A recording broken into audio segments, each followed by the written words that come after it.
once again and welcome to my channel. Today I'm bouncing from excitement because I'm going to talk about one of my recent obsessions, which is a reality TV show called Are You the One? I got to know about it through Twitter. MTV's official account tweeted that it shows season 8 is going to be fully casted with bi, and fluid people.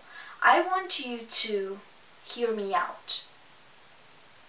The full cast of this dating reality TV show is bi, queer, pan, fluid people. When I heard that, my mind was blown. I've been waiting since that 𝕊𝕆ℙ𝕀𝔸 show for anything, even remotely queer, to be featured on a dating reality TV show.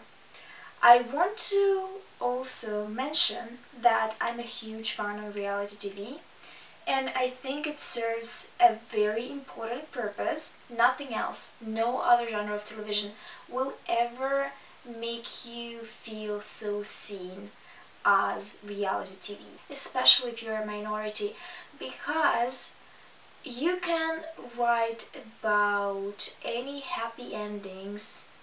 I'm talking in regards to queer people at the moment. You can write any happy endings, you can imagine any couples, you can make your audience as pleased as possible with your fictional story, but it will still remain fictional. Seeing actual queer people on screen, experiencing romance, exploring their options, being in an environment where they can do that, and seeing them forming relationships and going through hardships and growing out of these relationships better and stronger is such an amazing experience. So I've been waiting for something like this to come along since this 𝕊𝕆ℎ𝕀𝔸 show. I'm just outing my age right now to all of you because it's been a long time since that show, and 𝕊𝕆ℎ𝕀𝔸 is high-key trash now. If you don't know what is the 𝕊𝕆ℎ𝕀𝔸 show, 𝕊𝕆ℎ𝕀𝔸 show was a dating reality TV show where 𝕊𝕆ℎ𝕀𝔸 came out that she's bi and invited guys and girls to fight for her heart. So it's basically a bachelorette. I've been obsessed with that show. I watched it religiously and I was extremely invested in their storylines, even though thinking back to them they were extremely scripted. For example, we've had the first season of 𝕊𝕆ℎ𝕀𝔸, which had done well, and then they decided that 𝕊𝕆ℎ𝕀𝕸 should break up with her first pick of the first season and start looking for another options in the second season. So that love story was completely fabricated, and in the second season her pick left her at the altar. Well, not at the altar, at the choosing ceremony. So she remained alone with a broken heart, and there was this lame ending where they kinda mentioned that there could be a third season. Because this show was not about finding your true love. Some people find reality TV degrading, but I have a completely different point of view on it. I also think that these people are boring and are complete snobs. And we don't really like snobs on this channel, so we're just going to move on to discussing Are You the One? So what I found very interesting about Are You the One and how it's unique to other dating reality TV shows is that it has very specific rules. Usually when it comes to reality TV shows and dating reality TV shows, the producers stuck people in one house and expect them to make connections and see what's going to grow naturally.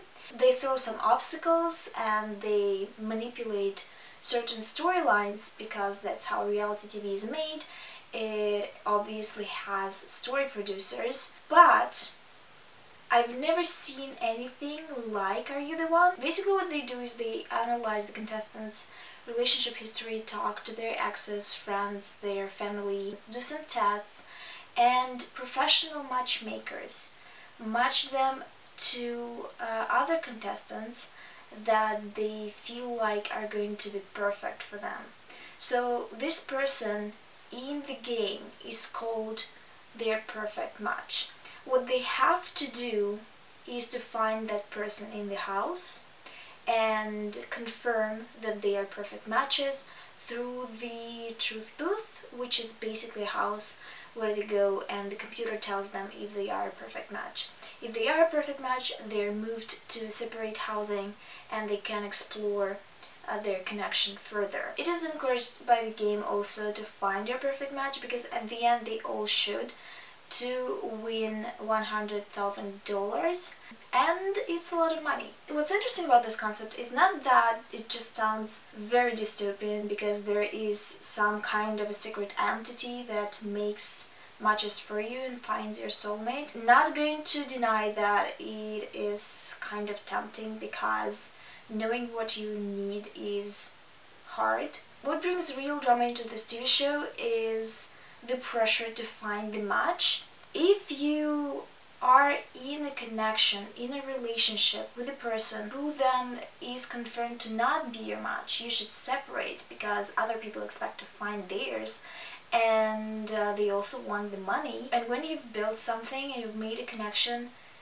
the argument that someone professional had chosen the perfect person for you doesn't really seem that strong, and a lot of people fight against it. Nothing really forces them to be together, obviously, and when the game finishes they just can't separate and never see each other, or they can explore other contestants with whom they thought they've had a better connection. Obviously, matchmakers cannot know if you're going to have a sexual attraction to the person. They can predict if you're going to match well together personality-wise. And season 8 became much more interesting compared to previous seasons, which were strictly straight women, straight men. The big difference between previous seasons and this season is that the combinations became much harder to figure out. So it's week 8, I just watched the episode and they still don't know much. They only have 2 confirmed matches. Well, one, and the second one is a match because we've been shown that, and they just figured it out mathematically, but they're not sure yet. Well, not 100%. And they have so many options. I've been trying to match people myself. The truth booth was not really working for them, and the end ceremony where they can sit with any partner and see how many matches they've made collectively was not also working for them well. They're not succeeding at this game. Currently they have 3, possibly 4 matches. We are not sure yet because the episode ended on a cliffhanger. If you watched by this point and you have not seen the show, I don't want to spoil it for you. You can still catch up. I'm going to leave the link to the trailer in the description box, and then I'm just going to move to the spoilers because I have opinions, I have theories, I just want to talk. So, spoiler time. The last episode literally wrecked me. The idea that Justin and Max won't be a perfect match is just painful. The look on Max's face, like you would not expect a guy like Max, who looks like Max, to be this sensitive and this emotional and this just perfect. I love Max so much. Max was one of my favorites going into the show, maybe a few episodes in, because he has this shell. Well, at least he had a shell at first, and then the shell started cracking and falling away, leaving this beautiful person. And I can't. When he cried, he literally, his hands were shaking. My heart was crying.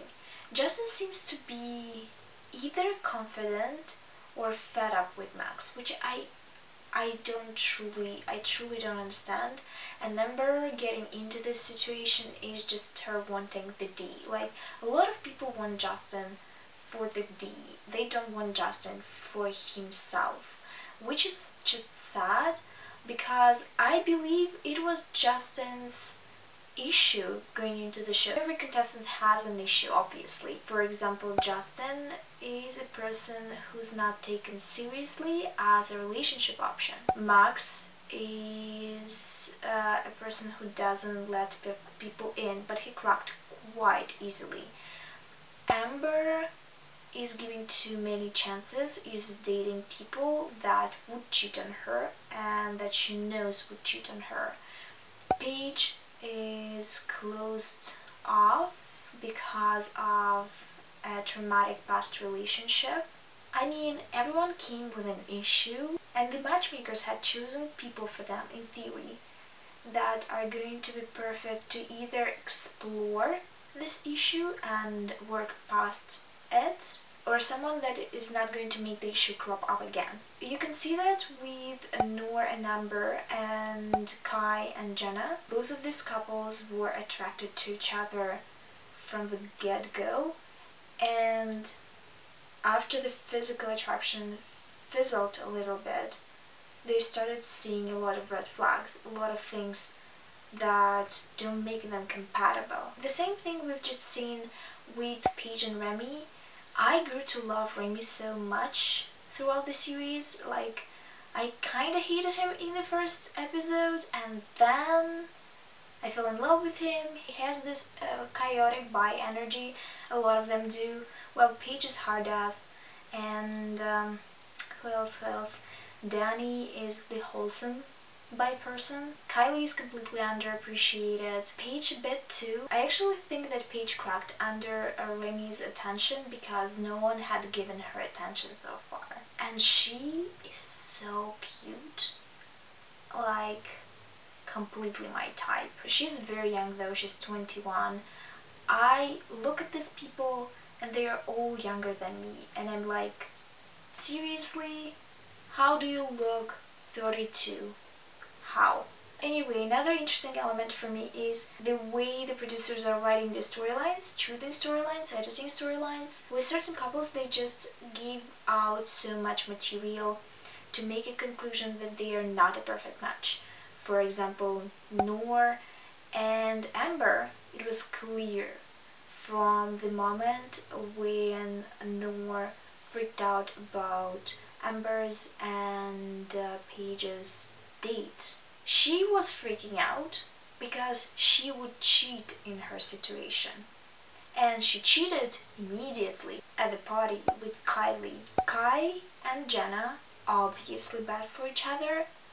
The moment they had shown them fighting and raising their voices and nearly clawing at each other, and then fucking, you could tell they are bad for each other, terrible. With Remy and Paige, they were a little bit more tentative. They would show many interviews with Paige that indicated that Paige is not interested. She said that she keeps finding Remy and she doesn't want to, she doesn't trust him, he reminds her of her ex and she doesn't like that, which could be something she had to get past and work through, because they also showed a lot of moments where Remy was actually very much so interested and not sexually in Paige. For me, I was 50-50 on them. I was thinking between them being a perfect match because maybe Paige had to work through her issues. And I was thinking about other moments where Paige was saying that no one is interested in her in the house and it hurts because she thinks that she's great, which I agree with. She's a bit closed off. She needs to work on her emotions and opening up, which she has been doing in the last episode. Remy's attention could have been what was interesting for her, and I think it's true. And curiously enough, the editors decided to show both possibilities. and at the end of the day they are a no match. So we're getting back to my theory that Amber and Paige are a match, but Amber is obsessed with Justin now because she, I believe, is very much so lost in the house. I actually for the longest time believed that if Justin and Max are not the perfect match, I cannot accept this now. Amber and Max would be a match. I've seen them lounging around and being super friendly and being very nice to each other, very warm, hugging, and I believe that it's in their character to be very loyal to their partners. So I found it so fascinating that they went on a date in the last episode and actually talked about a possibility of them being something. And Max said that he's just into Justin, but if he wasn't and they would have found each other earlier, they might have been a match. There might have been a connection, because I definitely felt that. Paige and Amber kind of made a lot of sense for me because Amber is very patient and Paige needs to do some work. Plus, it was very obvious from the start that Paige really wants to end up with a girl because she has issues with guys and doesn't want to address them yet. So they were a viable option. They even went on a date and it went well, but I don't think they are that interested in each other anymore, which is an issue of this cast being on week 8 and not confirming that many matches. Because when Danny did the math, which I've been dreaming about since week 4, because he's smart, he can do that, it turned out that either Kai and Danny is a match or Justin and Max is a match. Kai and Danny can be a match, but I also don't believe that Danny would be in a healthy relationship with Kai. Like, I literally don't know who's Kai's match, truly. I can see a matchmaker finding a match, but I don't see how Kai is going to dig himself out of the hole that he created already in the house. Kai has to do a lot of maturing before entering a serious relationship, and I don't believe he did that on the show. So Danny's definitely attracted to people that have a lot of issues. He's definitely a fixer-upper, which is a problem and might actually doom his relationships. So if he's attracted to Kai because he wants to fix him, which I think is the case because of the talk they've had in the last episode, where Kai said that he needs someone patient, and in the private interview Danny said that he wants Kai to grow and to help him grow. I truly think that Danny's drive to Kai is because he wants to fix him, which might satisfy him for a certain period of time, but I don't think it's going to grow into a relationship that is going to last. So I don't think they are a match. If they are, I'm going to be a little surprised. They do have some things in common, but I don't know. Another thing that actually makes me laugh, we've been knew that Noor and Jasmine are going to be a match because people on the internet were spinning some theories and doing some math. I participated and it turned out that it's a high probability. The funny thing about this is that they're both very, very combative. They had a fight already on the show over Kai, and they were both Kai's possible matches. So now they dropped Kai and they're trying to build something, which I think kind of looks disingenuous. That's my opinion. The last strategy that Danny created for them leaves a lot of questions, because if Justin and Max are a match, it leaves a lot of people that have zero connections with each other and or hate each other / dislike each other. So I am very, worried. Either the matchmakers had done a bad job, or the house just messed up completely, didn't have enough time to explore their options, didn't want to explore their options in time. I see people in the corners exploring friendships and not relationships, or just being disattached from each other, and that's not how you go into this game. I'm very nervous about this Max and Justin situation.